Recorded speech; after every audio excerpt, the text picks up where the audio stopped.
మామూలు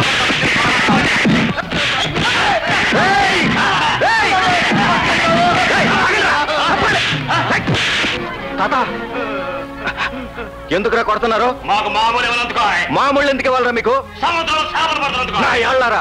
ఈ సముద్రం మీద పడవలు మీవా, మా బతుకులు మీవా? ఓహో, దీనికి అంతకే కారణం నువ్వన్నమాట. అవును నేనే. వెళ్ళి మీ దొరగారికి చెప్పండి, మీకు భయపడి రౌడీ మామూలు ఇచ్చే పిరికితనం చచ్చిందని.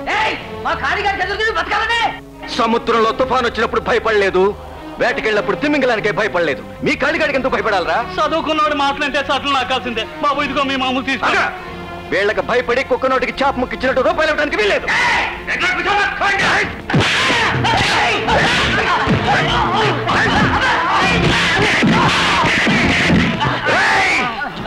మళ్ళీ మామూళ్ళని మీరు గాని మీ కాళిగాడు గాని ఈ ప్రాంతానికి వచ్చారో దానికి సముద్రంలో పారేస్తాను.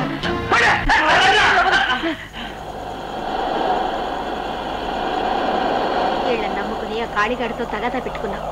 రేపేమైనా అయితే వీళ్ళు అండగా ఉంటారంటావా?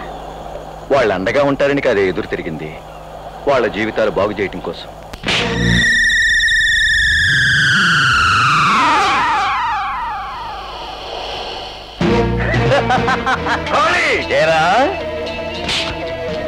ఇన్నాళ్లకు నీకు మగాణ్ణనే నమ్మకం కలిగిందా, లేక నాయకుడైపోదామని ఆశ కలిగిందా?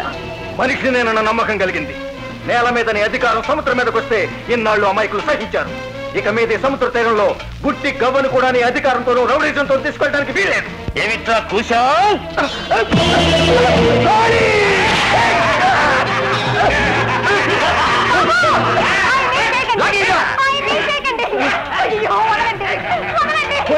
నన్ను వదలండిరా, వదలండిరా, వాడంతా చూస్తాను.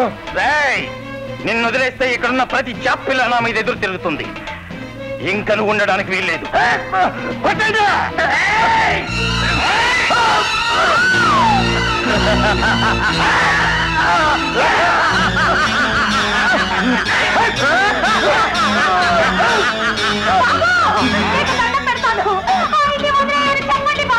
చెప్పండి బాబు.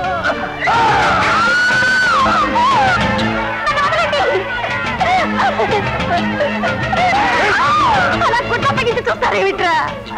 ఆయన మీకోసం చేస్తున్నాడు, మీ బతుకుల కోసం చేస్తున్నాడు. వదలండి, వదలండి, వదలండి బాబు, మీకు దండం పెడతాను. ఆయన్ని వదిలేయండి. ఏమండి?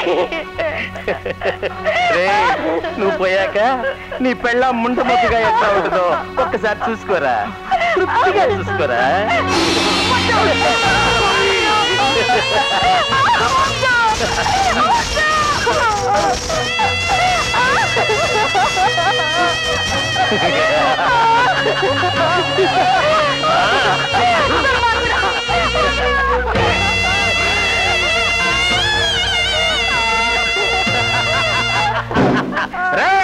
నన్ను ఎదిరించిన ఎవరికైనా ఇదే గతి పడుతుంది, గుర్తుంచుకోండి.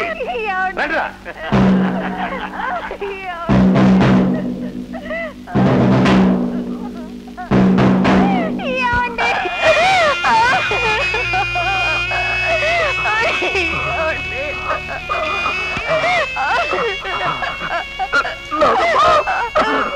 నాగమ్మ, ఏడుస్తున్నావా?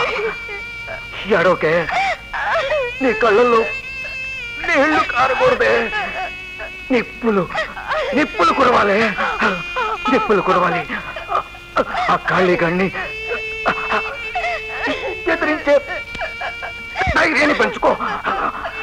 నా చావుకి ఈ జనం పెరిగితనానికి భయపడకే, భయపడుకో. ధైర్యంగా బతుకు, ధైర్యంగా బతుకు. ముత్తైదుగా బతుకువే, ముత్తైదుగా బతుకు.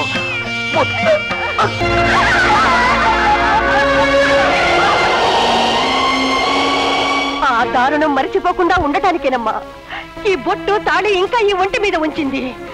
మనలాగే ఇంకే ఆడదానికి అన్యాయం జరగకుండా ఆ కాళిగాన్ని ముక్కలు ముక్కలుగా నరికి నా మొగుడి సమాధి మీద వేసిన రోజే ఈ బొట్టు తుడిపేస్తాను, ఈ తాళి తెప్పి చంపేస్తాను. ఏమిటి ఝాన్సీ నాగమ్మ ఇంట్లో చేరిందా? అవును గురు.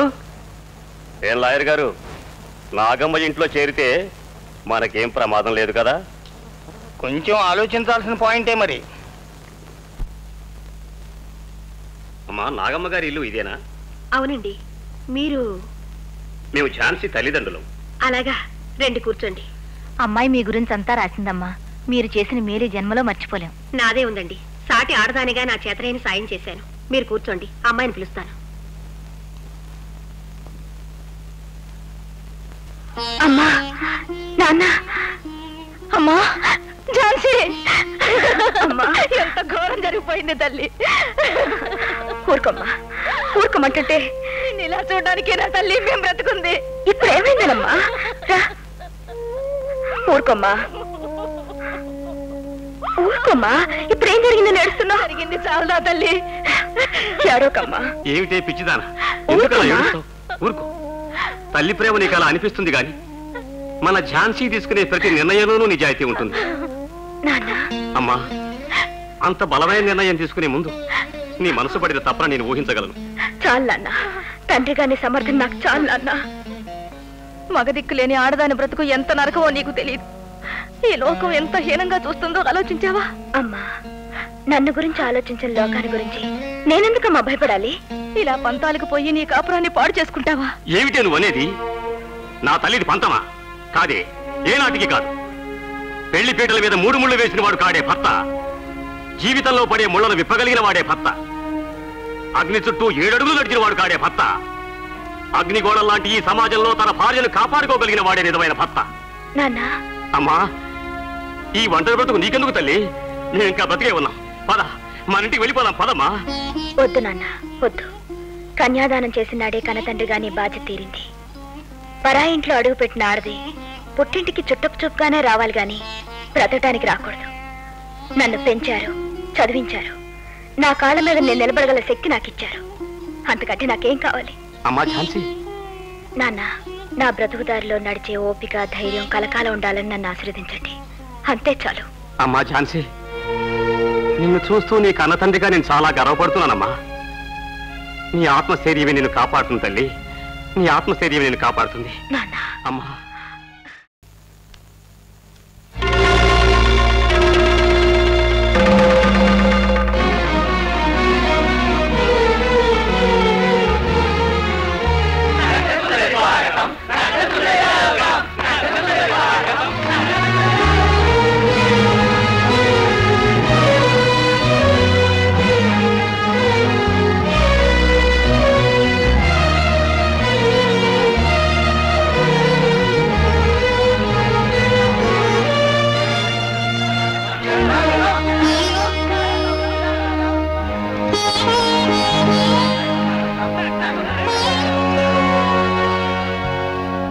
Good morning.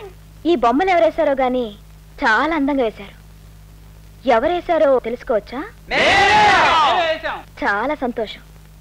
ఇంకా పెళ్లిళ్ళు కాని మీరు ఆడదాని అవయవాల్ని ఇంత అందంగా అన్ని కొలతలతో వేశారంటే చాలా ఆశ్చర్యంగా ఉంది. బహుశా మీ తల్లులో, అక్కలో, చెల్లెలో స్నానాలు చేస్తుంటే తలుపు సందుల్లోంచి చూసిన అనుభవంతో వేసుంటారు కదూ? మాట్లాడు. తల్లి, తండ్రి, గురువు దైవంతో సమానం అన్నారు. అలాంటి తల్లిని, గురువుని కామంతో చూసే మీలోని రసికతను చూసి జాలి పడుతున్నాను, సిగ్గుపడుతున్నాను.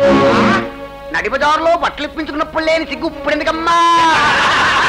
నేను బట్టలు మాత్రమే పోగొట్టుకున్నాను, కానీ మీరు నైతిక విలువలే పోగొట్టుకున్నారు. ఈ పట్టణంలోని మేధావులు, అధికారులు, దేశ భవిష్యత్తుని కాపాడవలసిన మీలాంటి యువకులు చదువు, సంస్కారం లేని ఒక రౌడీ చెప్పినట్టల్లా ఆడుతున్నారంటే వాడు పట్లెప్పింది నా కాదు, మీకు. మీకు ఏ రాజకీయ చరిత్ర లేని ఒక గూండా పట్న రాజకీయాలకు కేంద్రమై నాయకులకే సలహా ఇచ్చే స్థితికి ఎదిగాడంటే వాడు పట్లెప్పింది నాకు కాదు, మీకు. 39 సంవత్సరాల స్వతంత్ర భారత రాజకీయ చరిత్రకు. ఇలా నాకంటే ముందే మీరంతా నగ్నంగా బ్రతుకుతున్నారు.